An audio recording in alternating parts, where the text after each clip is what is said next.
ani isa malee hin jiraadhu dhugaa dubbachuudhaaf. Ani alasu hiyootellenyam. Ani alasu baadoo nኝ. Abbaa manaa koo yoo hin qabaanne jireenyi koo duwwaadha. Isinii galeera miti kanaafuu ufin addeesaan gaafa isa barteellee anaan mari'attee wal barte. Gaafa isaa wajjin haasofte anaa wajjin haasaa turte natti himti waa'ee isaa. Just viidiyoo isheen poostottees laayikii godheera mucaan kun. Viidiyoo isheen jalqaba poostotte jechuudha isa jalqaba. Biraan jiru isheen mana turte inni bakka hojii jiraachuu danda'a iddoo biraa jiraachuu danda'a garuu laayikii godheera viidiyoo sanaa jechuudhaan. Just keeziin ishee waa'ee abbaa manaa ishee wajjin waan wal qabatu natti fakkaata gaafa akka kootti. Malee rakkina biraa hin qabdu. Rakkina biraa qabdi jireenyatti cimee yoo jette argi akkaawuntii ishee rimeek akka irra jiru natti argisiiste. Jireenya gaarii akkati poostateen ture ima viidiyoo waa waliin haasofne jechuudha. Jireenya gadhee keessa darbite iddoo guddaa geesse jireenyi ishee qabatee fi akka jiraachaa jirtu natti himte akkaawuntii natti argisiiste. Makiinaa akka bituu fi feettullee natti himaa turte erga bitteefis natti himte.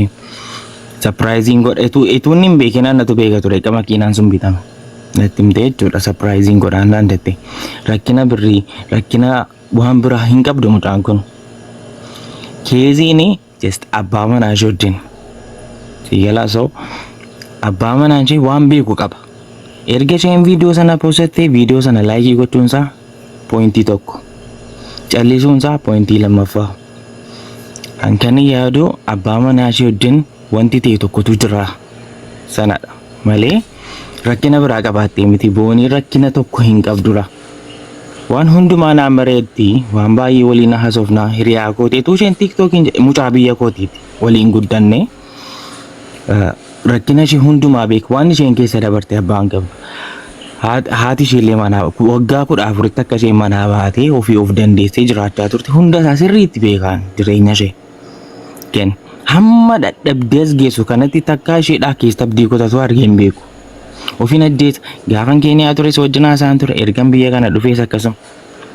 Garuu kan isheen naan jettu yoon isa dhabee ofiin addeessaa naan jettu turte yeroo hundumaa baay'ee jaallattiin.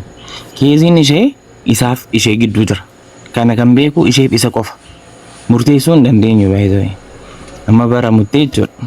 So kan jechuun danda'u garuu inni itti gaafatamuu qaba. Inni itti gaafatamuu qaba kanuma duwwaan dhala sooreen. Yaa boonii koo kan makaneen adillee jechaa ture abbaa fedhe caalaa taateen wayii haadha manaa irratti yoo ta'u itti gaafatamummaa isa jalqabaa kan fudhatu abbaa manaatii gaafatamuu qabaan. Ollaan illee maal keessa akka isaan jiran maal keessa akka isaan turanii gaafatamuu qabu. Sooshaal miidiyaa irratti wanti nuti arginuun ala wanti jiru maaliin kaleessa maal keessa turte sadarkaa kanarraa akka isheen geessu hoo maaltu ishee dhiibee asiin ishee ga'e inni jedhu sinii barbaachisaadha. Akkuma tuu jette intalli kun waan lubbuu ofii ishee baastu mitiin kaleessa gorsa meeqan argi viidiyoowwan argitaniirtu yoo ta'e ijoollee of ajjeesuuf ka'anii fi isin akkamitti lubbuu dhiigni isinitti itti isiniif kaffalame baasuudhaaf kaatu jetteetu ijoollee hedduu gorsaa turte boonii. Intala duutuu mutii kaleessa intala daandirra teessee leestiroota ragaa turte istireet childranii warra turan keessaa ishee tokkodha. Godaanaa tadaadaarii turte. Har'a garuu achi baatee sadarkaa kanarra geesse ofii ishiitii jiraachuu keessa darbite maatii ishiitiif abbaa manaa ishiitiif illee taatee jirti jechaadha. Waan inni takka argee hin beekne isa argisiiste jechaadha sadarkaa konkolaataa isaa bituuf itti geesseni. Inni garuu har'a waa tokko iyyuu hin dubbanne calliseenii viidiyoon ishiin of ajjeesa jettee poosti goote iyyuu laayikii godheef jechaadha. Sun poointii tokko akkuma boonii nuu jedhe. Hinaafadhaan takkaafuu yaani teenshinii mataa isaa keessa galee fakkeenya filaa. Yeroon kana jiru akka waan biratti nan furan immoo doongora kiyyallee naafarramaan isin jaa. Hinaafaa takkaafuu jetteedhaan yoo haati manaa takka jireenya fi balleessite abbaan manaa itti gaafatamummaa qaba. Yaani yoo abbaan manaa yoo tumuu baate lammaffaa immoo yoo namaa wajjin qabamuu baate yaani isaa hoteela ciisu yoo argin isaa hoteela namaa wajjin yoo seenu argin yoo waan qabatamaa takkan argin akkamatti yaani xirxaariidhaan yoo nam tokko maatiin tokko lubbuuf galaafate abbaan manaa itti gaafatamummaa ni qaba jettanii yaaddu. Yaani isinumaan gaafachuu barbaadeen waan biraati miti. Ifama. Kee kaanuu isiin akkas ta'uu fide ni qabaa jaamee waan nama gaafatamne barkun waan qabaachuun isaa ifa zaahira taa'u malee waan walirratti jira bar nama tokko hoteela jaarsa kee nama biraatti hojii agartee ati waa godhachuun akkuma inni waan si godhetti zaabamaanu gin irti gisee waan akkanaa kana gaafatan hawi okay gista gaafanitti si qabaliifama fakkeenyaaf dhugaadhas amma wanta amma teenaan jette kana kan dursan sinjeela malee sinjee beeta waan qabatamaa wayin sinjee waan qabatamaa wayi bakka fokkotutti yoo agarte mira keessa galtee of galaafatte dhugaadhatti gaafatamummaa qabu kaseera mootummaatti illee kun waan lafa jiru osoo haadha manaa qabdu bilginaa dalaguun yaani seera ala itti gaafatamummaa kun yaani seerumaan lafa jirallee akkuma seera mootummaattu shakkiidhaan sinjee wanni kun qabatamaa yoo ta'e weel osoo dhumatee wanti gaafatamuun yoo dirqamatti gaafatamummaa qaba shakkiidhaan garuu fakkeenyaaf nama tokkos na jalaa godhaa shakkii keessa galee abbaan sun yoo of galaafateen sinjee bakka sanatti qabxii kana sirriitti na baafadhu anamma maatiin qabatillee maatii qabaachuu fedha na shakka naagallee wanti ta'etti dhala dubartiin takka namni tidaarii keessa jiru ni beekan akka waalaan namni dhalaa nama wanta kanga iyaan akkasitti agartutti shakkidha wanta kalkaatee raawwattu gin qabatama wanta kanga agartutti yoo namni meefu waan san kaatee akkatti hojjettu bakka nam walumarra keenyu tana jechuudha namni tidaarii keessa jiru ni beekan ammas fakkeenyaaf mijoo kana waan ati hubachuu qabdu la jireenya bultii keessatti rakkoon uumamee waan kana uumusi namni bultii jaaree jiru ni beekan boorsaa isii duuba jiran viidiyoo waraabde sanni irratti boorsaa huccuutti guurtee osoo walitti hojjufin bakka ni dhiira yoo deeme jireenya kana akkana laffeetiin ammas akkana dhiisee waan kana inni hojjete jeeddiimaa yaani yaada jiru inni tilmaamna nuti warri bultii keessa jiru boorsaan isii duuba ta'an huccuutti guurtee inni huccufneen viidiyoo isiin tunta booda atiitti galeedde irratti wallaahi waan mira wayin dagamu wallahi amma laali ani maatiin qaba abbaa ilmooti maqaan kiyyan asirratti warra abbaa sabriina jaa maatiin qaba challenge kana nin qaba amma challenge kana waysawee challenge kuni namooti ture anallee inna waan kana osoo qaama mootummaatiif dhiifame dasna jaan maaliif jennaani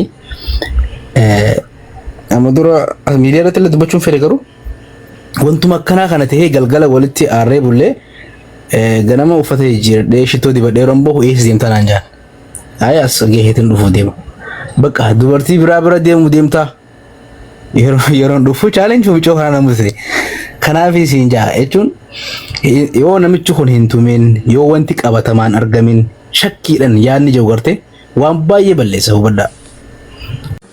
Waan ajaa'ibaa goddenyaan boonii yeroo baay'ee hicciitii ishee kan itti himattee yaada garaa isaanii jalqabaadhumaa kan inni beeku akkuma dubbatee jiru goddenyaan ishee jechuudha shakkiin inni qabu akka inni dubbatee turetti booniin rakkina biyya lafaa kanaa qarshii dhabuu yookaan dhukkubsachuu yookaan immoo jechoota komentii kanarraatu lubbuu dhabamsiisee tontaane rakkoo guddaan ishee fi abbaa manaa ishee gidduu wayitu jira gaafan isa dhabee anis ofan ajjeesaa kajettu yeroo baay'ee deddeebitee dubbataa turteetti jedhanii viidiyoo jalqabaa irrattis akkuma argitanii abbaa manaa koo malee jiraachuu hin danda'u kajettu ofuma ishee viidiyoo gallakkistee jirti akkasuma immoo erga wal fuudhanii yoo tontaane duruma yeroo jaalala keessa jiraniyyuu isa dhabee jiraachuu hin danda'u naan jettee jirti jedhee dubbate jechuudha goddenyaan ishee baay'ee itti iyyaattu kanammoo hicciitii du'a boonii kana kan beeku ishee fi joosii abbaa manaa ishee bichaadha malee namni biraanis beekuu hin danda'u rakkoon biraanis immoo rakkoo qabeenya yookaan rakkoo qarshii dhabuu hin taane rakkoo addaatu isaan gidduu jira waa ta'etu isaan gidduutti argameeraati isheen of ajjeeste malee waan rakkoo biraa miti rakkoon kun immoo abbaa manaa ishee gidduu jira malee booniin nama fayyaa gadi je'u miti jechaa jira goddenyaan ishee jechuudha yeroo hundaa jalqabaa haga dhumaa isaaniitti nan beeka waa'ee istirii isaanii akkaawuntii isaanii irraallee buukii irraa qarshii hagam akka qabanillee baastee natti agarsiistee turte rakkina qarshii hin qabanii jedhee dubbataa jira rakkoo kana yookaan immoo dhugaa boonii kan baasuu danda'u ammas taanaan abbaa manaa isheetii jechaa jiru namoonni baay'een jechuudha. Akkasuma immoo joosiin hanga guyyaa har'aa guyyaa tokko gara miidiyaatti dhufee piroofaayilii isaallee jijjiirranne akkasuma immoo waa tokko kuni ta'e sana ta'e jedhee haga ammaa hin dubbanne yeroo isheen viidiyoo gallakkistus dhaqee laayikii godheeradhuun namoonni baay'een irratti ka'aa jiru jechuudha. Sababa maaliif callisee rakkoo guddaan isa gidduu fi ishee gidduu hin jira garuu rakkoon sun maal akka ta'e haga yoonaa dhugaa boonii namni ifa baasee dubbate tokko hin jiru jechuudha. Isheenis immoo kun nami'eera abaluun nami'eerattee waan isheen dubbatte tokko hin mul'anne jechuudha. Dhugaa ishee waaqayyotu beeka. Egaa mucaan kun maal taate akka of ajjeeste guutummaa guututti ragaa qabatamaa kan baasuu danda'u abbaa manaa ishee qofa ka jedhamee abdiidhaan eeggatamudha. Egaa ammas dhugaan ishee akka ba'u dhaloonni baay'een ittuma iyyaafachaa jiru. Waaqayyo abbaan dhugaa inni fardii laatu immoo hin beekaa. Waaqayyo lubbuu ishee hamaaru jenna ammas wanta haaraa nu biraan ga'u isin biraan geenya turtiin waliin gootaniif galatooma.